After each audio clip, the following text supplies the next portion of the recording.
ተወዳጁ ተከታታይ ሲትኮም በስንቱ የፋሲካ ዕለት በቻናል ዋን ከሰሞኑ ብዙዎቻችሁ እንደተመለከታችሁት በተለያዩ ማህበራዊ ሚዲያዎች ላይ አነጋጋሪ ሆኖ የነበረውና አነጋጋሪነቱ የቀጠለው ጉዳይ በተወዳጁ የቴሌቪዥን ጣቢያ ኢቢኤስ ቴሌቪዥንና አዲስ በተቋቋመው በቀድሞ የኢቢኤስ ቴሌቪዥን ዳይሬክተር በነበረው ሳሙኤል ደበበ የተመሰረተው ቻናል ዋን ቴሌቪዥን ጣቢያ ጋር በተያዘ ከባድ ውዝግብ ተፈጥሯል።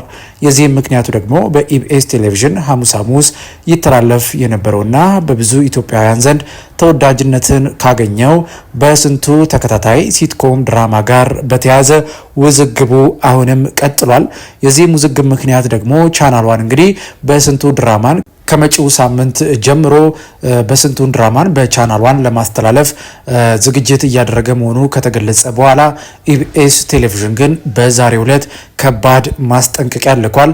ይህንን ማስጠንቀቂያ ችላ ብሎ ቻናል ዋን የቴሌቪዥን ጣቢያ በስንቱ ድራማን የሚያስተላልፍ ከሆነ በሕግ ጭምር ጉዳዩ እንደሚታይና ከዚህ ድርጊቱ እንዲቆጠብ ኢቢኤስ እንግዲህ ከባድ ማስጠንቀቂያን ለቻናል ዋን ሰጥቷል። ማስጠንቀቂያውም እንደዚህ ይላል። ኢቢኤስ ህጋዊ ወክሉ እንደሆነ በገለጸው ሲልቨር ስፕሪንግ ፕሮዳክሽን እና ፕሮሞሽን በኩል ቻናል ዋን ጣቢያን በስንቱ ሲትኮም ድራማ ላይ የቅጂና ተዛማጅ መብቶች ጥሰት እየፈጸመ መሆኑን ጠቅሶ ድርጅቱ በጻፈው ደብዳቤ እንዳመለከተው በስንቱ ወይም ነጸብራቅ በሚል ስም የሚጠራው ተከታታይ ድራማ ባለቤትና ኤክሲኪዩቲቭ ፕሮዲውሰር ኢቢኤስ መሆኑን ገልጿል። ይህ የኦዲዮ ቪዥዋል ስራ በኢትዮጵያ አእምሯዊ ንብረት ጽሕፈት ቤት ተመዝግቦ ህጋዊ ጥበቃ የሚደረግለት መሆኑን ያመላክተው የኢቢኤስ መግለጫ የማስጠንቀቂያ ደብዳቤው ሲያብራራም ሲልቨር ስፕሪንግ ቀደም ሲል ከአብሪኮ መልቲ ሚዲያ ጋር በነበረው የስራ ግንኙነትና የውል ስምምነት መሰረት ስራውን በሀገር ውስጥም ሆነ በውጭ ሀገር የማሰራጨት የመጠቀምና በማንኛውም የቅጂ መብትና ተዛማጅ መብቶች ላይ ብቸኛ ባለመብት መሆኑን ገልጿል። ይሁን እንጂ ቻናል ዋን ኢትዮጵያ ድራማውን በጣቢያው ለማሰራጨት ዝግጅት እያደረገ መሆኑን በተለያዩ መንገዶች ማወቁን የገለጸው ሲልቨር ስፕሪንግ ይህ ድርጊት በህግ ጥበቃ የተሰጠው መብት የሚጥስና የማይተካ ጉዳት የሚያደርስ መሆኑን አስገንዝቧል። በመሆኑም ቻናል ዋን ከህግ ተቃራኒ ተግባር እንዲቆጠብና አፋጣኝ ማስተካከያ እንዲያደርግ እንዲሁም ማስጠንቀቂያውን ተላልፎ እንቅስቃሴውን የሚቀጥል ከሆነ ተገቢውን የህግ ሂደት በመከተል ክስ እንደሚመሰርት አስታውቋል።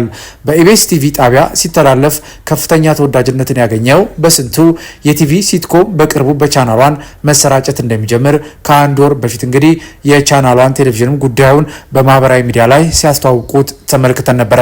ይህ ጉዳይ ግን አሁን በጣም ተካረው ኢቢኤስ ቴሌቪዥን ማስጠንቀቂያን ከመስጠት ባለፈም ይህን ድርጊት ይህንን ማስጠንቀቂያ ተላልፎ ቻናል ዋን የቴሌቪዥን ጣቢያ በስንቱ ሲትኮም ድራማን ማስተላለፍ ከጀመረ ጉዳዩ በህግ እንደሚዳኝ ማስጠንቀቂያን አስተላልፏል። ከዚህ ጋር በተያያዘ የተለያዩ ሀሳቦች በተለያዩ ማህበራዊ ሚዲያዎች ላይ ሲሰጡ የተመለከትን ሲሆን በተለይ ቻናል ዋን ከፍተኛ ተቃውሞና ትችት እየገጠመው ይገኛል። የዚህ ምክንያቱ ደግሞ ሙሉ ለሙሉ ፕሮግራሞቹ ከኢቢኤስ ቴሌቪዥን የተኮረጁ ናቸው የሚል ሲሆን በተለይ ደግሞ በኢቢኤስ ቴሌቪዥን ውስጥ ይሰሩ የነበሩ እነ ሊያ እነ ናፍቆትን ጨምሮ ሌሎቹም በኢቢኤስ የነበራቸውን ልምድ ወይም ደግሞ በኢቢኤስ ቴሌቪዥን የነበራቸውን ያቀራረብ ይዘት አሁንም በቻናል ዋን ላይ ደግሞታል። ስለዚህ ቻናል ዋን የኢቢኤስ ግልባጭ ነው እያሉ ብዙዎች ሀሳብን እየሰጡ ይገኛሉ።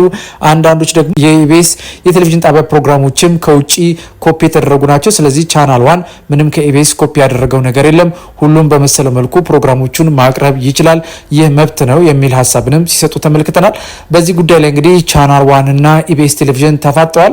የቻናል ዋን ቴሌቪዥን መስራች የሆነው ሳሙኤል ደበበ በኢቢኤስ ቴሌቪዥን ይተላለፉ የነበሩትን በተለይ ቅዳሜን ከሰዓትና እሁድን በኢቢኤስ የሰኙ ፕሮግራሞችን ከ10 ዓመት በላይ ማለትም ኢቢኤስ ቴሌቪዥን ከመመስረቱ ጀምሮ ዳይሬክት ሲያደርግ የነበረው ሰው ነው። እንደዚሁም ታስታውሱ እንደሆነ ባሳለፍነው 2 ወር ገደማም እንግዲህ የኢቢኤስ ቴሌቪዥን ዋና መስራች የነበሩት ባለቤቱ ከሞቱ በኋላ በዛ ላይ ሀሳቡን ሲገልጽ የነበረው ዳይሬክተሩ ሳሙኤል ደበበ ቻናል ዋን የቴሌቪዥን ጣቢያ እንዲመሰረት ያደረጉልኝ የነበረው የኢቢኤስ ቴሌቪዥን ዋና መስራችና ባለቤት የነበሩት አቶ አማን ፍስሐ ጽዮን በሩ። ስለዚህ እሳቸው ማመስገን ፈልጋለሁ ብሎ በግልጽ ክሬዲቱን መስጠቱ ይታወሳል።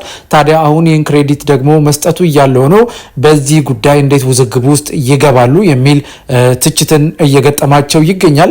እንግዲህ ጉዳዩ በህግ ሂደት የመታየት ቻንሱ ሰፊ ነው። ምክንያቱም ቻናሏን የቴሌቪዥን ጣቢያ በስንቱ ድራማን ለማስተዋወቅ ኦልሬዲ ማስታወቂያዎችን እያሰራና በስንቱ ድራማ በቻናሏን የቴሌቪዥን ጣቢያ ላይ መተላለፍ እንደሚጀምር በተለያዩ ማህበራዊ ሚዲያዎች ላይ እየተገለጸ ይገኛል።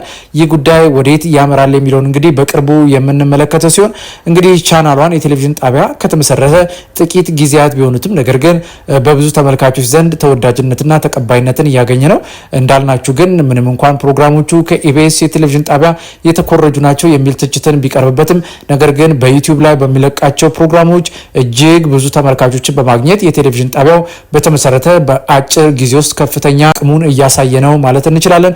ኢቢኤስ ቴሌቪዥንም ምንም እንኳን ከተለያዩ የቴሌቪዥን ቻናሎች ፉክክር ቢገጥሙም ነገር ግን አሁንም ተወዳጅነትና ተመራጭ ሆኖ እየቀጠለ እየተመለከት ነው። ለዚህም ደግሞ ማሳያ የሚሆነው ዋና መስራችና ባለቤት የነበሩት አቶ አማን ፍስሐ ጽዮን እንኳን ህልፈታቸው ከተሰማ በኋላ በቴሌቪዥን ጣቢያ ውስጥ ከባድ ችግር ይከሰታል ተብሎ ቢጠበቅም ነገር ግን ኢቢኤስ ቴሌቪዥን በፍጥነት ነው ወደ ስራ በመግባት ተወዳጅ ተመራጭ የሆኑ ፕሮግራሞችን ማስተላለፍ የጀመረው። ለማንኛውም ግን በኢቢኤስ ቴሌቪዥንና በቻናሏን መካከል ያለው ፍጥጫ ቀጥሏል። መጨረሻው ምን ይሆን የሚለውን አብረን የምንመለከተው ጉዳይ ይሆናል። ውድ የሁሉ አዲስ ሚዲያ ቤተሰቦች በዛሬ ፕሮግራማችን በበስንቱ ድራማ ምክንያት ኢቢኤስ ቴሌቪዥንና ቻናል ዋን የገቡበትን አጣብቂኝ በተመለከተ ያቀረብንላችሁ ፕሮግራም ይህን ይመስል ነበር። በፕሮግራማችን ላይ ያላችሁን ማንኛውንም ሀሳብና አስተያየት ልትሰጡን ትችላላችሁ። እኛም እናንተ ብትሰሟቸው ብታውቋቸው ያላቸውን በመዝናኛ ዘርፍ የተፈጠሩ ጉዳዮችን በአዲስ አቀራረብና ይዘት ወደ እናንተ ማቅረባችንን እንቀጥላለን። የምንለቃቸውን ቪዲዮዎች ላይክ እና ሼር ቻናሉን ደግሞ ሰብስክራይብ እያደረጋችሁ ቤተሰብ እንድትሆኑ እየጠየቅን በእርግጥ በምንሰጣችሁ መረጃዎች አምናችሁና ፈቅዳችሁ ቪዲዮቻችንን ላይክ ቻናሉን ደግሞ ሰብስክራይብ በማድረግ ከ33000 በላይ ሰብስክራይበርስ እንድንደርስ ላገዛችሁን ምስጋናችን ላቅ ያለ ነው። በሚቀጥለው ብትሰሟቸው ብታውቋቸው ባልናቸው አዳዲስ ፕሮግራሞች እስከምንገናኝ በያላችሁበት የዓለም ጥግ ሰላም፣ ፍቅር፣ ጤና ለሁላችሁም እየተመኘን በዚሁ ተሰናበትን። መልካም ጊዜ ይሁንላችሁ።